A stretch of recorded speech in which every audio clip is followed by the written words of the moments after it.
මං අහලා තියෙනවා බං විස බීජ ළඟ ඉන්නකොට ලෙඩ වැඩි වෙනවයි කියලා. ඔය උඹත් එක එක විස බීජ ලං කරගෙන දරුවන්ගේ ලෙඩ වැඩි කරගන්නවා. විස බීජ නෙමෙයි පමණක් ඒවා කොඩි වින. ගමටම මූසලයි.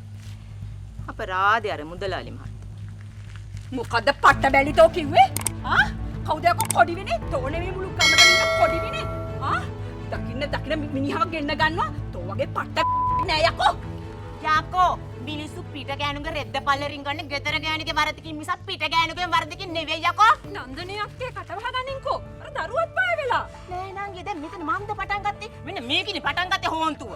මොකද්ද යකෝ තෝ කිව්වේ? මම මේ තොගේ තැන්ට ආවේ. තෝනේ යකෝ මගේ කඩේ ඉස්සරහට ඇවිල්ලා මේ සවුන්දක් නගන්න හදන්නේ. යකෝ මෙව කොහමද යකෝ තොගේ තැන් වෙන්නේ? තෝ පිට ගමෙන් පාත් වෙච්ච කි මේවා මුදලාලිගේ තැන්. යකෝ පට්ට තොගේ කටවහ ගනින් හරිද? බලු කතා කියන්නේ නැතුව. අනේ හාමිනේ. නවත්ත ගන්නකෝ. තෝත් එකයි මේකිත් එක්ක එකතු වෙලා තෝ මගේ මිනිහගේ රීරි මාංශ උරාගෙන බොනවා.